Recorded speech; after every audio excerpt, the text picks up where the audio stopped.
اسرائیلی وزیر اعظم بنیامین نیتن یاہو نے واضح کیا ہے کہ اسرائیلی فوج لبنان اور شام میں اپنے زیر قبضہ علاقوں سے دستبردار نہیں ہوگی، چاہے امریکہ اور ایران کے درمیان جنگ بندی یا امن معاہدہ ہی کیوں نہ ہو جائے۔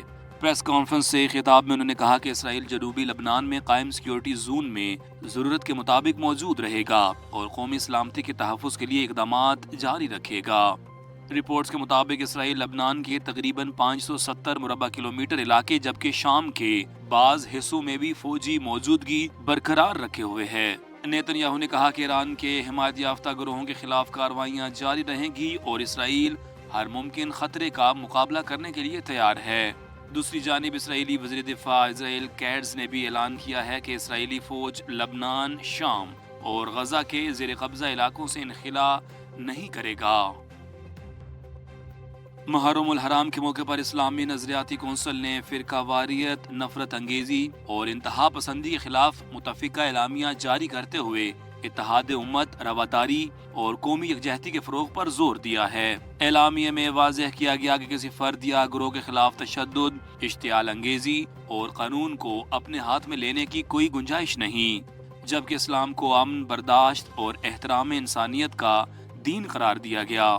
کونسل نے تمام مکاتب فکر کے احترام، آئین و قانون کی پاسداری اور نفرت انگیز تقاریر کی حوصلہ شکنی پر زور دیتے ہوئے نوجوانوں کو اعتدال اور قومی اقتدار اپنانے کی تلقین کی۔ سالانہ قومی بین المسالک ہم آہنگی کانفرنس میں محرم الحرام کے ضابطۂ اخلاق کی بھی منظوری دی گئی، جس میں صحابہ کرام، امہات المومنین اور اہل بیت اعظام کی توہین اور کسی بھی فرقے کی تفریق کو گناہ کبیرہ قرار دیا گیا۔ وفاقی وزیر مذہبی امور سردار یوسف نے کہا کہ پاکستان نے نہ صرف داخلی بلکہ عالمی سطح پر بھی امن کے فروغ میں اہم کردار ادا کیا ہے۔ پاکستان تحریک انصاف پنجاب نے صوبائی اسمبلی کے بجٹ اجلاس میں شرکت کا فیصلہ کر لیا ہے۔ اپوزیشن لیڈر پنجاب اسمبلی معین ریاض قریشی کے مطابق پی ٹی اے کے تمام ارکان آج جڈیالہ جیل کے باہر جمع ہونے کے بجائے پاکستان اسمبلی کے بجٹ اجلاس میں شریک ہوں گے۔ انہوں نے کہا کہ پارٹی اجلاس کے دوران عوامی مسائل کو بھرپور انداز میں اجاگر کرے گی اور بجٹ پر اپنا موقف پیش کرے گی۔ معین ریاض قریشی کا کہنا تھا کہ اپوزیشن بجٹ اجلاس میں عوامی ایشوز کے ساتھ ساتھ بانی پی ٹی آئی کی رہائی اور دیگر سیاسی مطالبات کے حق میں بھی احتجاج کرے گی۔ انہوں نے اس عزم کا اظہار کیا کہ اسمبلی کے اندر عوام کی مؤثر نمائندگی کی جائے گی۔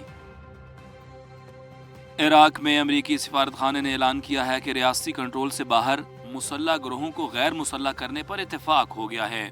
سفارت خانے کے مطابق یہ پیش رفت عراقی وزیر اعظم اور امریکن ایمبیسڈر ٹام بیرک کی ملاقات کے بعد سامنے آئی، جس میں مشترکہ بیان بھی جاری کیا گیا۔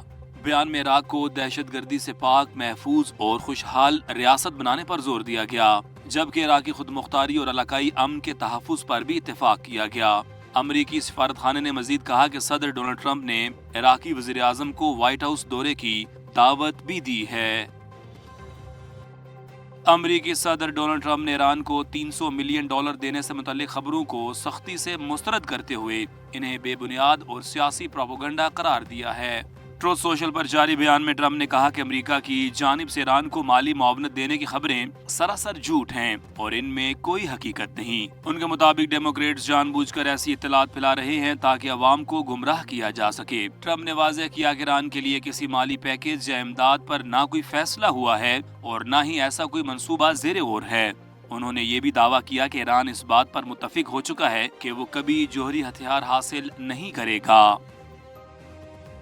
امریکہ اور ایران کے درمیان حالیہ معاہدے کے باوجود آبنائے ہرمز میں بحری آمد و رفت کی مکمل بحالی فوری طور پر ممکن نہیں دکھائی دیتی۔ جاپان کی بڑی شپنگ کمپنی مٹسوئی او ایس کے لائنز کے سربراہ جوتارو تیمورا نے خبردار کیا ہے کہ جہاز کے مالکان اس اہم آبی گزرگاہ پر فوری واپسی کے لیے تیار نہیں۔ فائنینشل ٹائمز سے گفتگو میں انہوں نے کہا کہ صرف معاہدے کا اعلان کافی نہیں بلکہ سیکیورٹی صورتحال میں عملی بہتری بھی نظر آنی چاہیے۔ ان کے مطابق شپنگ اور انشورنس کمپنیاں تب ہی اعتماد بحال کریں گی جب معاہدے کے عملی نتائج سامنے آئیں گے اور بحری جہازوں کو کسی قسم کے خطرات لاحق نہیں ہوں گے۔